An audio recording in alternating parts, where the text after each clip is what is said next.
ministers, distinguished heads of delegation, ladies and gentlemen, good afternoon.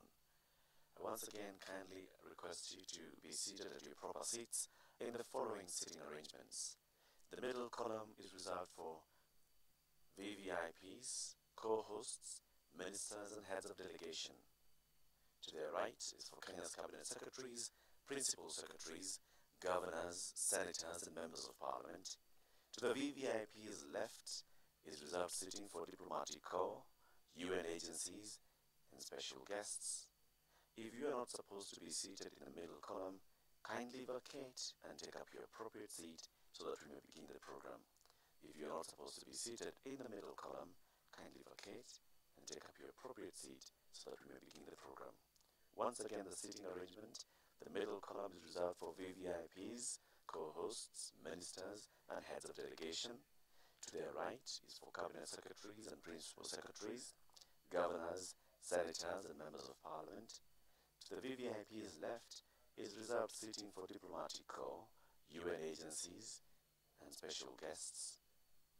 If you are not supposed to be seated in the middle column, we kindly request you to vacate and take up your appropriate seats so that we may begin the program.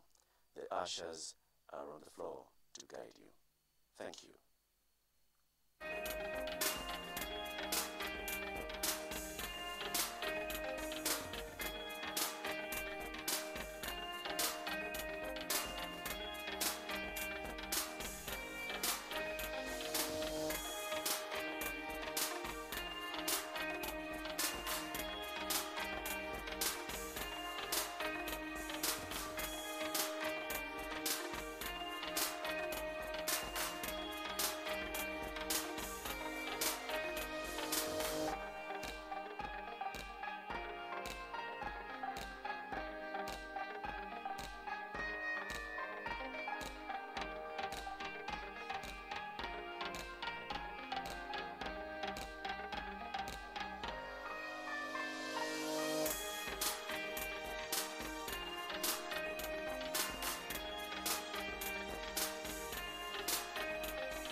Ladies and gentlemen, please settle down.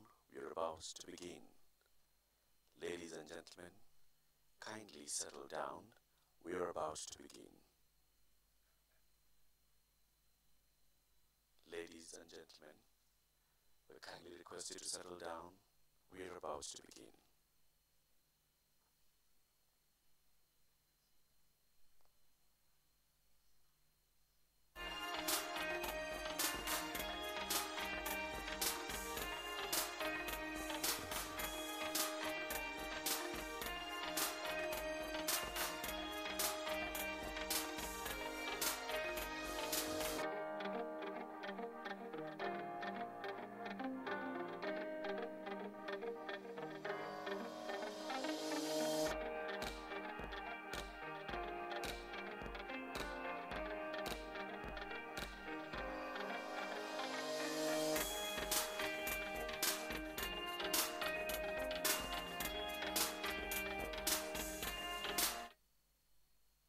Excellencies, Honorable Ministers, distinguished heads of delegation, ladies and gentlemen, good afternoon and welcome to the Ministerial and Leaders Delegation Circle and Closing Ceremony.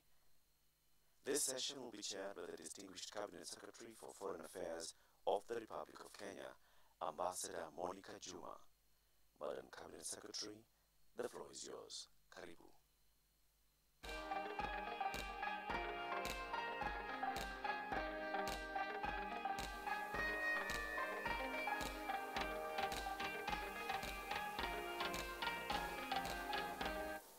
Your Excellencies, Honorable Ministers present, distinguished delegates, ladies and gentlemen, welcome to yet another important segment of the Global Sustainable Blue Economy Conference.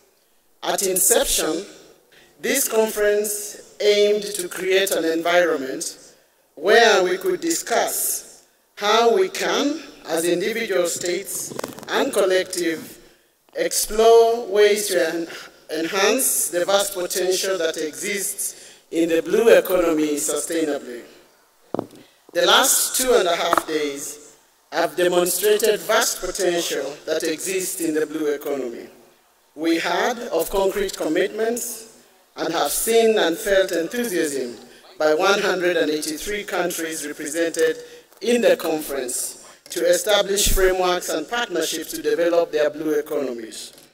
I hope that all delegations have had the opportunity to share their visions, to share their priorities and challenges in establishing a blue economy, and possible ways and actions needed to leverage and benefit from it. Honorable Ministers, distinguished delegates, ladies and gentlemen, our intentions and commitments have been captured by the rapporteurs of the conference. They have put this together in a report that we hope will form the basis for implementation and further discussions in these areas as we move beyond Nairobi. It is therefore my honor to welcome the Conference Secretary to present the summary of the rapporteur's report. May I now welcome Ambassador Michael Yugi to the podium to present the Secretary's report. Ambassador.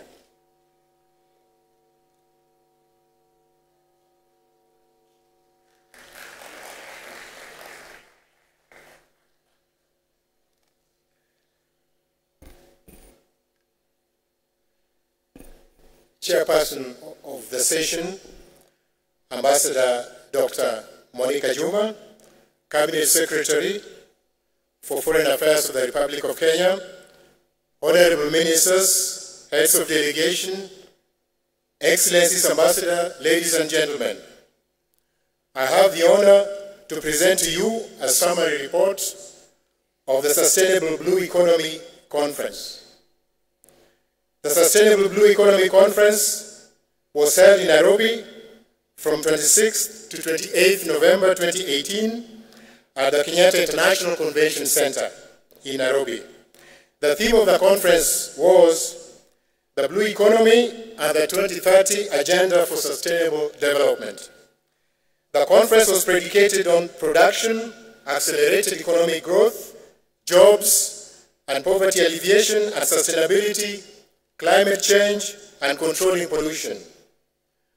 More than 16,320 participants from 184 countries attended the conference, including 7 heads of state and government, 84 ministers, several heads of international organizations, mayors, governors, business and private sector representatives, community leaders, civil society, women and youth organizations. Over the last 3 days, delegates have engaged very productively in the 8 components of the conference, namely the Leaders' Commitment segment, the Leaders' Circle, signature thematic sessions, side events, business and private sector forum, governors and mayors convention, science and research symposium, and civil society forum. There were consistent messages throughout the conference. Participants acknowledged the critical role that oceans, seas, lakes, and rivers play in the success of the UN Agenda 2030 and the SDGs. At the same time, they expressed concern on the negative impact of human activities on the viability of these resources and the survival of the life that they support. 218 speakers delivered statements during the Leaders' Commitment segment. The leaders in this case emphasized, amongst others, the need for global collaboration to harness the opportunities and tackle the challenges affecting the blue economy resources. They also emphasized the need to create an enabling environment for investment, to fight illegal activities in the maritime domain, and to involve all, including women and youth, in the development of a sustainable blue economy. The need to address challenges such as climate change, pollution and waste management, and destruction of marine ecosystems featured prominently. There were 9 signature thematic sessions with 70 speakers, which ran concurrently during the entire conference. These took place in 15 sessions and addressed themselves to all the thematic areas.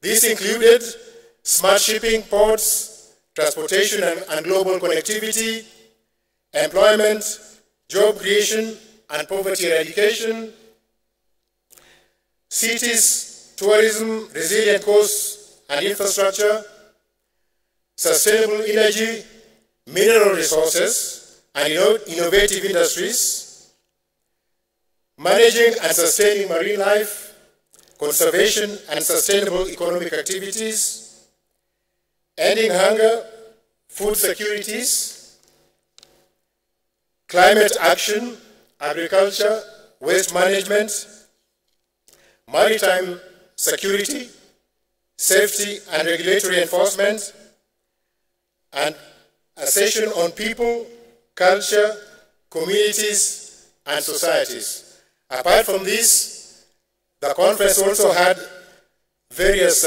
forums.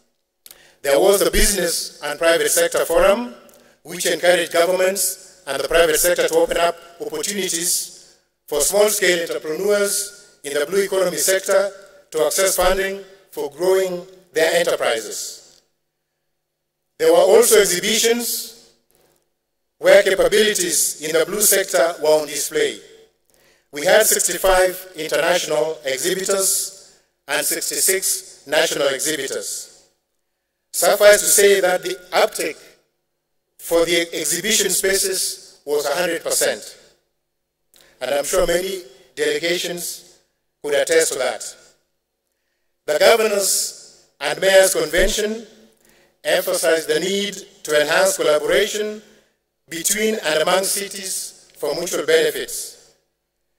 This convention also launched the Mayors and Governors Sustainable Blue Economy Convention, known as the SBEC 1000.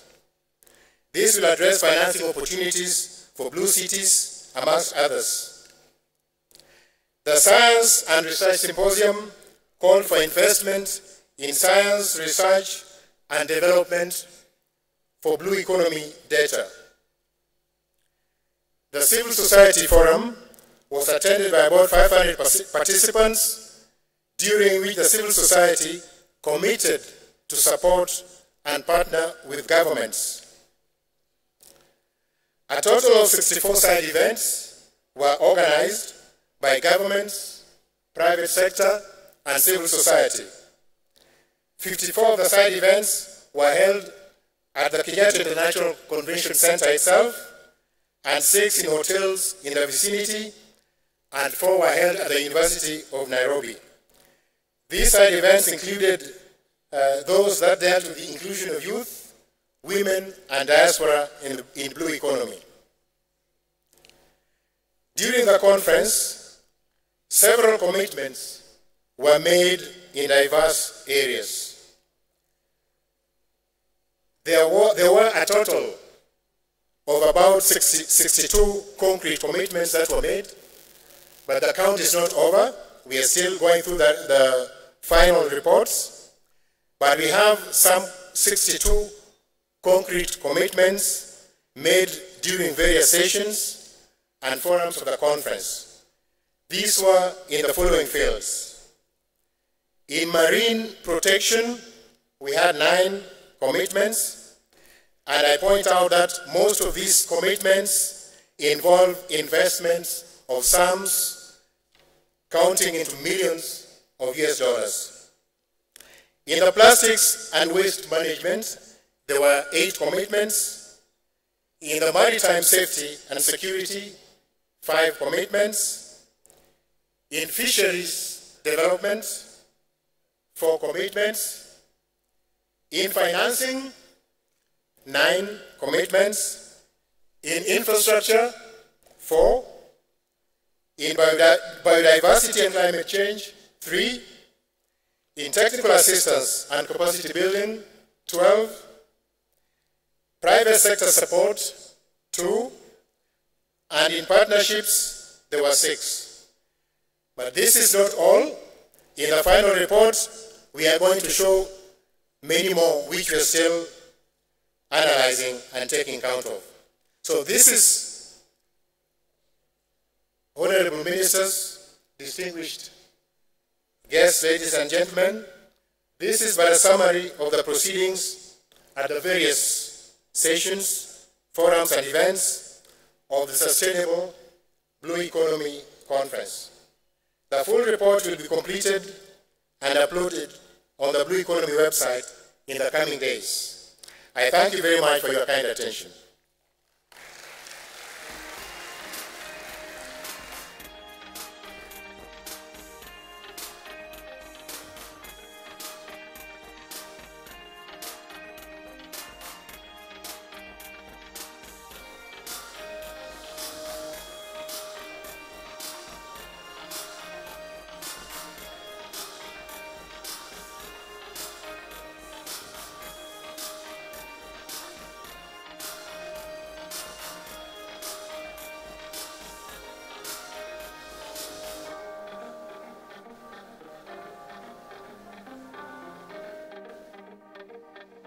Excellencies, honorable ministers, distinguished heads of delegation, ladies and gentlemen, I have the singular pleasure of recognizing the distinguished presence of our co-hosts, the Minister of Fisheries, Oceans, and the Canadian Coast Guard, the Honorable Jonathan Wilkinson, to present important highlights of the statement of intent. Karibu, Honorable Minister.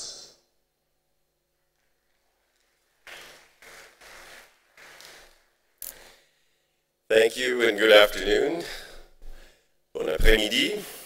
On behalf of the Government of Canada, I want to say what a pleasure and a privilege it has been to co-host this first ever global conference on the sustainable blue economy.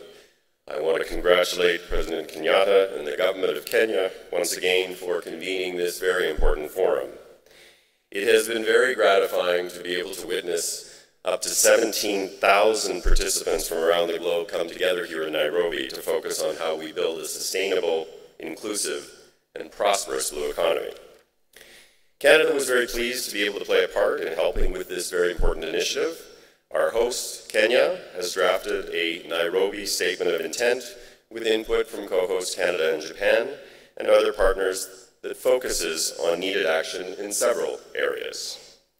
Promoting action-oriented global strategies that places people and the blue economy resources at the center of sustainable development as a contribution to the realization of the UN 2030 Agenda for Sustainable Development and the SDGs. Promoting collaboration for sustainable partnerships and projects in the various sectors of the blue economy for economic growth, poverty alleviation, and conservation of the resources for the present and for future generations. Promoting mobilization of finance from public and private sources, access to technologies and innovations, as well as capacity building amongst local, national, and international stakeholders for the full realization of the potential of the blue economy. Promoting the role of women in the blue economy and identifying the barriers and opportunities to further empower women and encourage their roles and positions of leadership. Recognizing the gender equality and the empowerment of women will build a more peaceful, inclusive, and prosperous world. Strengthening science and research to generate and disseminate evidence-based knowledge and information on advancing the sustainable blue economy. Building resilience and understanding and inclusivity for all, small and large states alike. Strengthening science policy interface of the blue economy resources to inform good decision-making. Strengthening governance mechanisms for a sustainable blue economy, including by raising awareness and ensuring stakeholder participation in policy and decision-making.